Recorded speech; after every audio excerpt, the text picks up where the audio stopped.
True, nervous, dreadfully nervous. I am, and have been. But why do you say that I'm mad? The disease has only sharpened my senses, not destroyed them, not dulled them. Above all, was the sense of hearing acute. I heard many things in heaven and on earth. I heard many things in hell.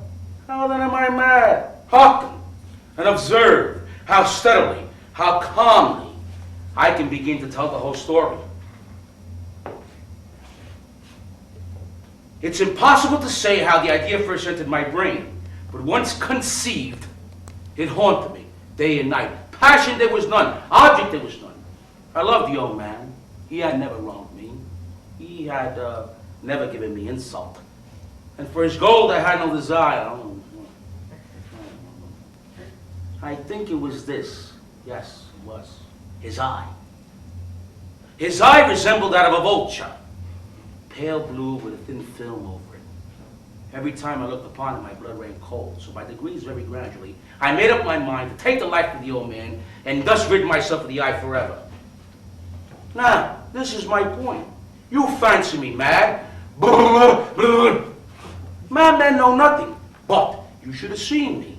You should have seen what audacity, with what foresight, with what dissimulation I went to work. I was never kind to the old man.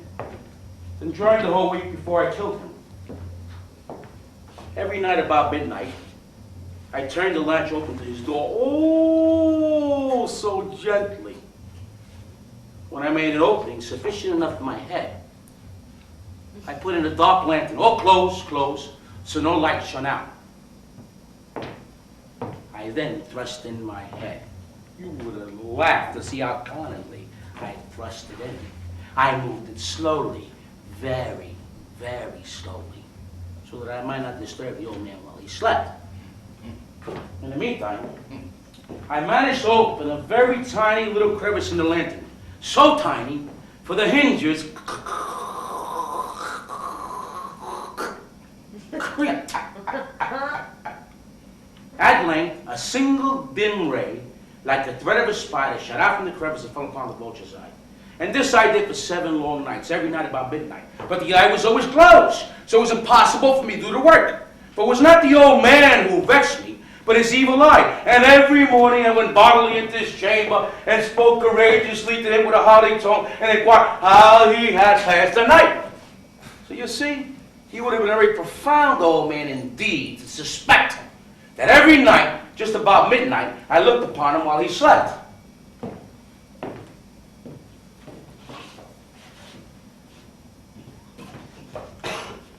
Upon the 8th night, I was more than usually cautious in opening the door. A watcher's minute hand moved more quickly than mine.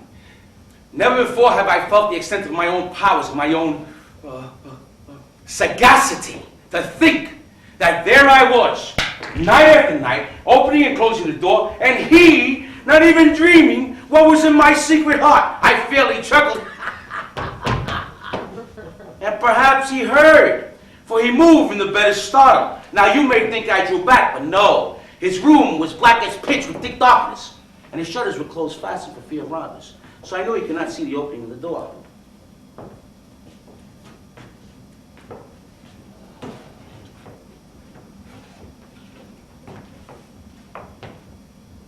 As I went to open the tin fastening on the lantern, my thumb slipped. The old man sprung up out of his bed and cried out, "Who's there? Who's there?" I said nothing. I kept still. For a whole hour, I did not move a muscle. In the meantime, I didn't hear the old bastard lie down either. He had been doing to me what I had done to him, night after night, listening to him.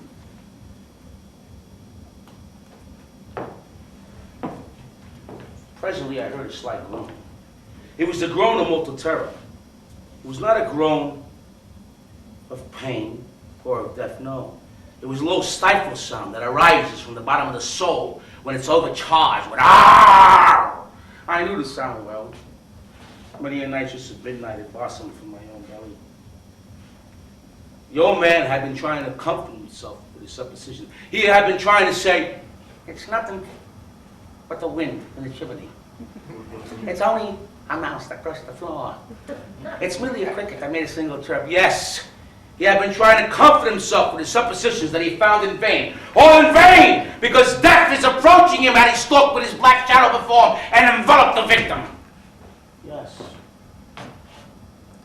Have I told you that I am nervous? So I am.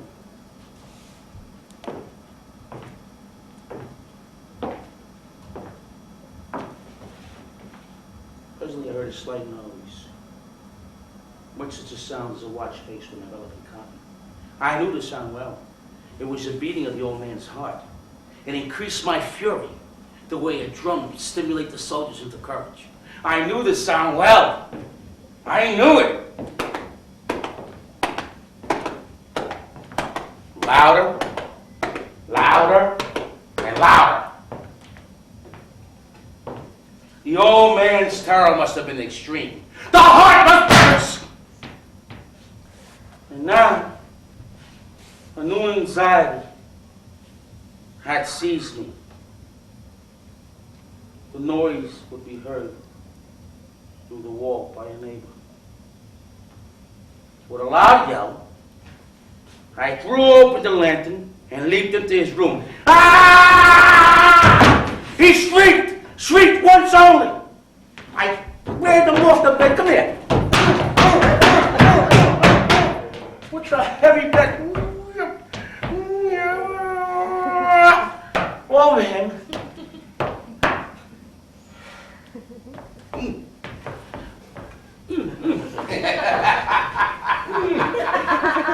And smiled gaily to find the job so far done. For many minutes, the heart beat with a muffled sound. This, however, did not vex me. I removed the bed and examined the corpse. He was dead. Stone dead. His eye would trouble me no longer. The old man was gone. If you still think me mad, you would think so no longer when I described the wise precautions I took in the concealment of the body. The night raid, I worked hastily, but in silence.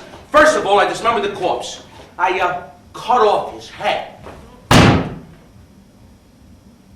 Excuse me.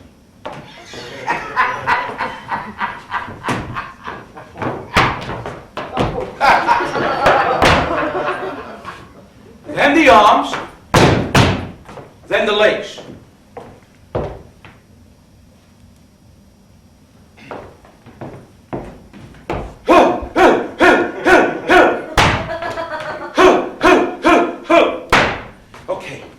Then I tore up 3 blankets from the flooring of the chamber and placed all between the scalings of the floor. I then replaced the boards so cleverly, so cunningly, that no human eye, not even his, could have detected any wrongdoing. There was no stain of any kind, no blood spot whatsoever. I had been too weary for that. A bathtub had caught all. When I had made an end to these labors, it was 4 a.m., still dark as midnight. Excuse me. When the church bell sounded the hour.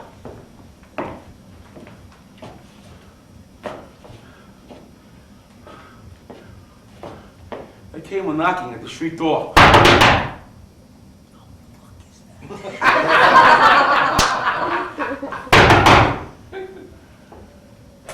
I went down, opened it,